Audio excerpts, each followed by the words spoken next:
Fully autonomous self-driving vehicles are already on the road, and there may be as many as 1 million of them within a year.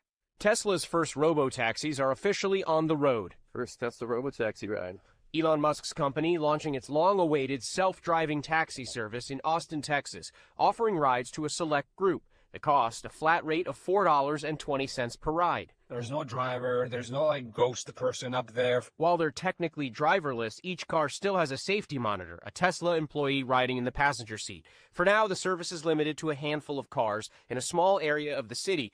Musk has big ambitions, not just for robo-taxis, but for every Tesla. By the end of next year, we'll have hundreds of thousands, if not over 1 million Teslas doing self-driving in the U.S.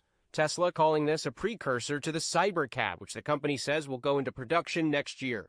You'll be able to take a ride in the Cybercab. There's no steering wheel or pedals. Driving development of the self-driving software, artificial intelligence, trained by consuming data from millions of Teslas on the road.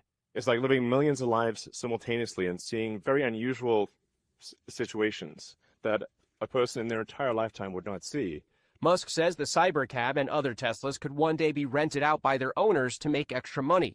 Tesla taking a first step into a space where other companies are already well ahead. Waymo currently handles 250,000 paid rides a week across multiple cities, and at least 3 other companies are now testing autonomous vehicles. Amazon's autonomous vehicle company Zoox just opened a factory in the San Francisco Bay Area with plans to test its vehicle in Las Vegas this year.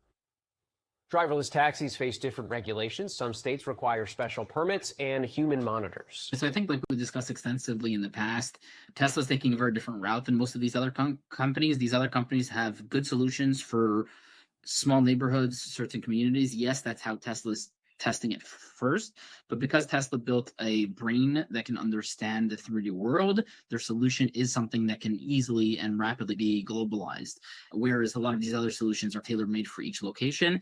And while they are adding additional cities, they won't be able to just flip a switch, go national.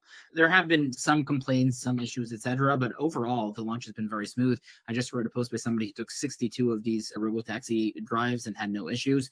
Once the human kind of minder intervene, he basically pressed the stop button, and that's because it was getting on a highway, and it isn't supposed to be getting on highways yet, even though Teslas are flawless on highways and have been so almost completely for 5 years at least. That'll come really quickly and it'll expand. Even now, a lot of these other companies, if you look at Waymo, they only work in like a few neighborhoods, whereas Tesla's supposed to work in the entire metro area of Austin as well. And then, like we said, they're going to test it slowly, but once it's ready, it'll just go to everyone nationwide.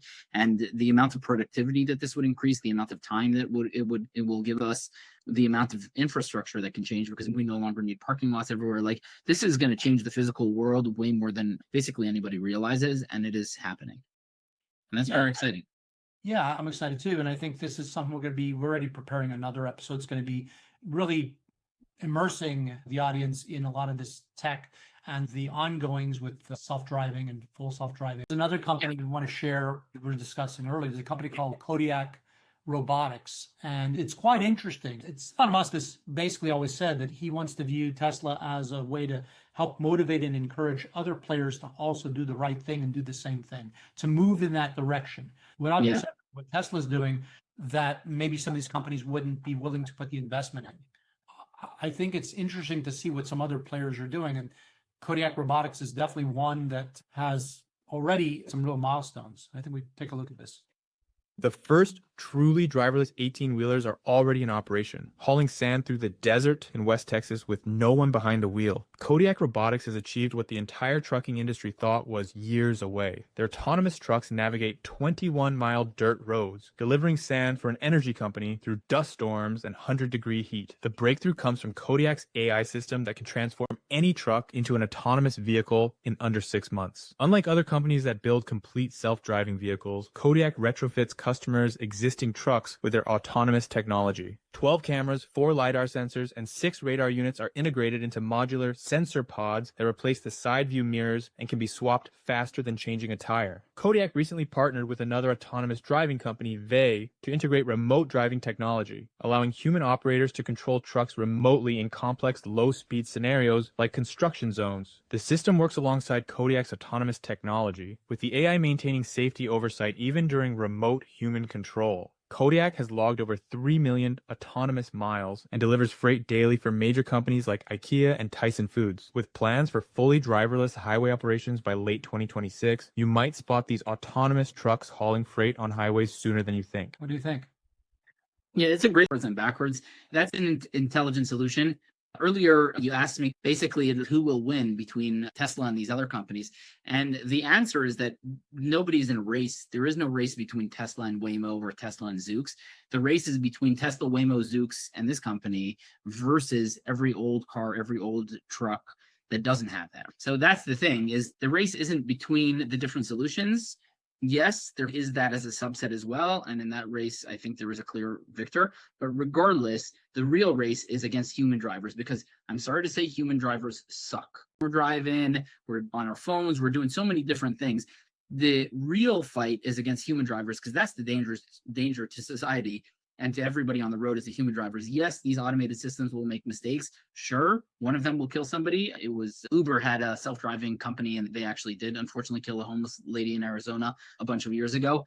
And it is going to happen. But in the meantime, 40,000 Americans die every single year from car accidents. So that's why the real race is not between these companies. It's between anything that can be autonomous and anything that cannot be autonomous. And if you're going to buy a personal vehicle in the near future, you should consider that, because any vehicle that doesn't have autonomous capabilities will lose its value and depreciate extremely rapidly when suddenly you have to drive it, and it's a lot less convenient, it's a lot less safe, and it's a lot less comfortable. And that's why if you're going to buy a vehicle in the near future, at the moment, you cannot buy a Zoox, you cannot buy a Waymo, you can't buy a Tesla. Yeah, just a little foreshadowing what's coming in the future. But let's take a look at the next clip as well.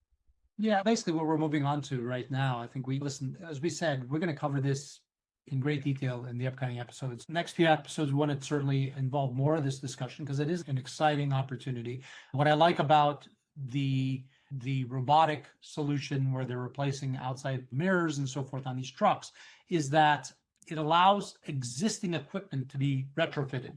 So you're not abandoning the diesel trucks that are out there now. You're not getting rid of what you already have. If you have a large fleet, it's not reasonable to expect someone to replace the fleet overnight.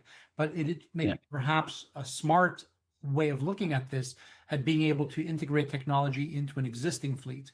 So that would, I think, open the door to more of this. And I think that's why these creative solutions are really important. And it's not all or nothing. A middle of the road answer might be, again, convert the existing fleet and move forward and be able to reap some of the... Be sure to watch our other clips and shorts and the entire episode 16 of the Yojo Show podcast.